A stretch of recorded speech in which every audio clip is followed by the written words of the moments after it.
سبيل الدموع سبيل مريح تنهدى يا صاحي كي تستريح. Ada seseorang, kalau belum pernah dengar namanya, perlu diketahui namanya Uqbah bin Abi Mu'aid. Ini sebagian besar ulama mengatakan kalau ada manusia yang paling rugi di dunia, orang ini. Siapa Uqbah bin Abi Mu'aid ini? Seseorang yang pernah bersahabat dengan Nabi SAW di Mekah, sahabatnya Nabi. Tapi dia juga bersahabat, dia tokoh Quraisy. Dia juga bersahabat dengan Umayyah bin Khalaf, Abu Jahal. Di Mekah dulu itu ada satu komplek perumahan di zaman Nabi SAW, itu komplek para pejabatnya Mekah, tokoh-tokoh masyarakatnya.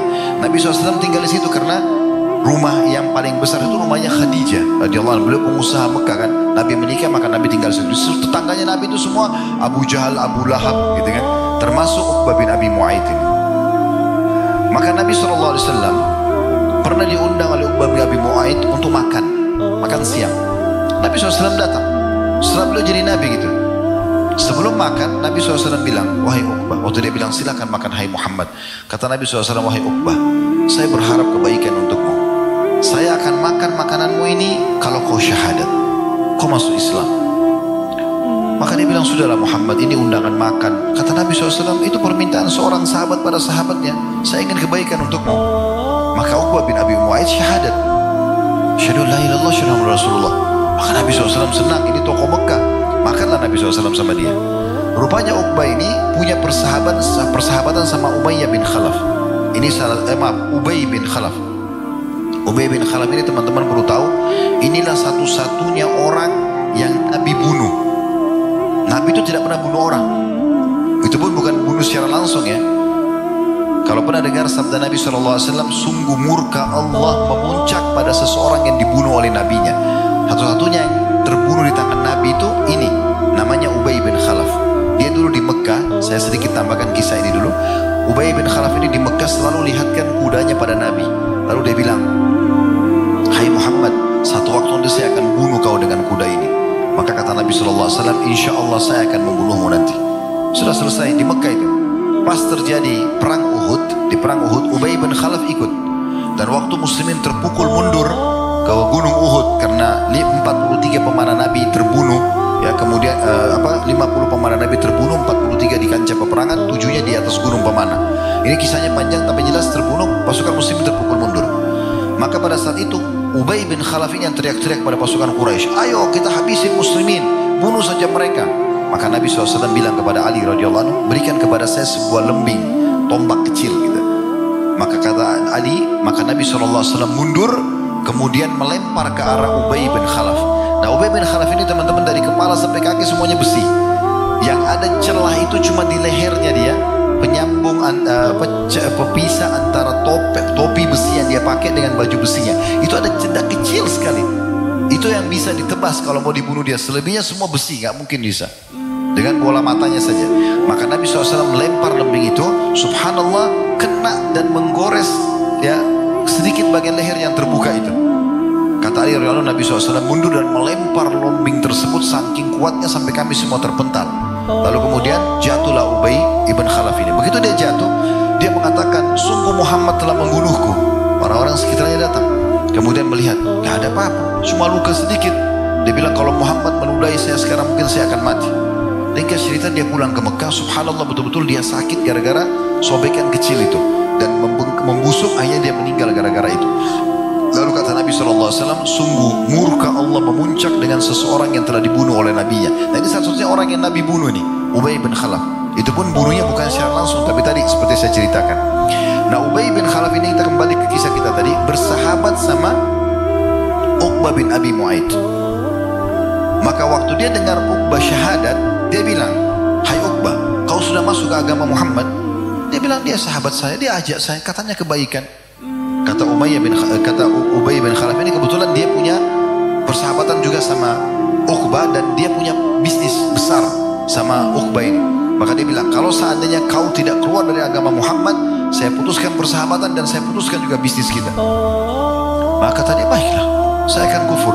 Dia bilang, tidak cukup, kau harus datang ucapkan perkataan kekufuran orang-orang di dekat Ka'bah dan ludahi mukanya Muhammad. Maka apa yang terjadi? Uqbah lakukan. Dia pergi bertemu dengan Nabi, Nabi lagi tawaf di Ka'bah. Kemudian dia datang, dia mengatakan, "Hai Muhammad, sungguh saya keluar dari agamamu. Itu saya ucapkan hanya karena saya mau kamu menjadi tamu saya." Lalu dia ludahi muka Nabi SAW. Apa yang terjadi? Di saat itu Jibril datang membawa firman Allah Subhanahu wa Ta'ala yang masyhur. Ayat ini teman-teman semua orang bisa baca tentunya ya. Ayat ini disebutkan dalam surah Al-Furqan, surah nomor 25 ayat 27 sampai 29. Bunyinya ayat 27-nya, "Wa yauma ya'addu adh-dhalimu 'ala yadayhi yaqulu ya laitani ittakhadtu ma'ar rasuli sabila." Dan ingatlah nanti orang zalim itu, siapa dia? Uqbah bin Abi Mu'aid. Ayat ini turun khusus buat dia. Nanti orang yang zalim itu, kata Allah, akan menggigit tangannya di hari kiamat nanti, sambil dia mengatakan, "Sungguh ya, coba saatnya dulu aku mengikuti tuntunan Rasul." Maksudnya Nabi Muhammad SAW. Dia tidak keluar dari Islam setelah syahadat. Ayat 27, ayat 28-nya, "Ya laitani lam attakhid fulanan khalila." Coba dulu saya enggak jadikan si fulan sebagai sahabat saya. Maksudnya Ubay bin Khalaf. Lalu Allah gambarkan di ayat 29-nya, "Laqad adallani 'anil dzikri ba'da idz ja'ani wa kana asyaitanu lil insani khadula." Sungguh dia telah menyesatkan saya setelah datang kepada saya peringatan yang benar, dan ketahuilah syaitan itu sangat menipu manusia. Itu penyesalan. Uqbah bin Abi Mu'aid turun padanya ayat ini sementara dia masih hidup. Subhanallah. Tapi tidak bermanfaat bagi dia. Allah sudah cap dia akan menjadi orang yang kufur karena dia telah menghinakan Nabi Muhammad SAW. Sebelumnya tentu banyak sekali ya, seperti kasus penyesalan Fir'aun ya. Pada saat Fir'aun sudah ditenggelamkan oleh Allah Subhanahu wa Ta'ala di Laut Merah, nanti setelah dia tenggelam, sudah mulai masuk air banyak di mulutnya, baru dia mengatakan, "Amantu billadzi amana bihi banu Israil."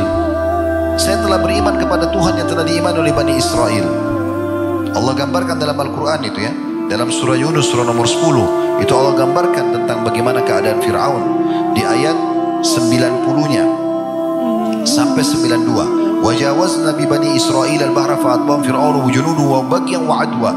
Dan kami lewatkan Bani Israel bersama Musa dari Laut Merah. Lalu Fir'aun datang ingin menindas mereka dengan bala tentaranya. Hatta idza adrakahul gharaqu qala amantu annahu la ilaha alladhi amanat bihi banu Israil wa ana minal muslimin. Dan pada saat sudah ditenggelamkan, Allah selamatkan Bani Israel sama Nabi Musa, Fir'aun datang di tengah-tengah laut, lalu Allah turunkan air itu. Pada saat dia sudah mulai tenggelam, maka dia mengatakan, "Aku beriman kepada yang telah diimani oleh Bani Israel dan aku termasuk orang-orang yang berserah diri." Lalu ayat 91-nya Allah mengatakan, "Al-ana wa qad asaita qablu wa kunta minal mufsidin." Sekarang baru kau mau beriman setelah dulu sebelumnya kau buat kerusakan ya, dan kau termasuk orang-orang yang buat kerusakan. Ayat 93-nya ini mukjizat yang luar biasa. Sampai hari ini teman-teman masih bisa lihat mukjizat itu. Detik ini pun atau setelah bubar ini pun teman-teman ketik di Google bisa lihat mukjizat ini. Allah bilang, "Al-yawm fal-yawma nunajjika bi badanika litakuna liman khalfaka ayah wa inna katsiran minan nasi an ayatina laghafilun." Hari ini kami selamatkan badanmu. Badan itu maksudnya dari rambut sampai kaki, kuku kaki. Kami selamatkan semua agar menjadi pelajaran bagi orang-orang yang datang setelahmu. Tapi sayang sekali banyak manusia lalai dari ayat-ayat kami. Subhanallah, saya bilang tadi kalau teman-teman pulang, kalau teman-teman ketik di Google saja mumi Fir'aun atau peninggalan Fir'aun kelihatan semua. Dan sampai sekarang masih bisa nampak mukanya cuma menggeriput saja. 3000 tahun yang lalu ini ceritanya Allah sudah gambarkan. Dan saya pernah bimbing umrah dengan travel kami, umrah plus Mesir, kami ke Mesir dan saya masuk ke museum itu bersama jemaah. Ada satu jemaah tanya, "Ustaz, ini Fir'aun itu yang mengaku Tuhan?" Saya bilang, "Iya." Allah kekalkan sekarang dan ini Allah benarkan dalam surah Yunus. Tapi penyesalan dia sudah tidak ada gunanya lagi. Nanti dia akan menyesal sekali. Dan kata Nabi SAW, Jibril berkata kepadaku, "Hai Muhammad, andai saja kau lihat bagaimana saya memenuhkan mulutnya Fir'aun dengan pasirnya atau tanahnya Laut Merah, agar dia tidak mengatakan, 'Ya Tuhanku, ampunilah aku.'" Karena jangan sampai dia kena rahmatnya Allah. Jibril pun tidak ingin dia beriman. Jadi penyesalan yang luar biasa, tapi tidak ada manfaatnya.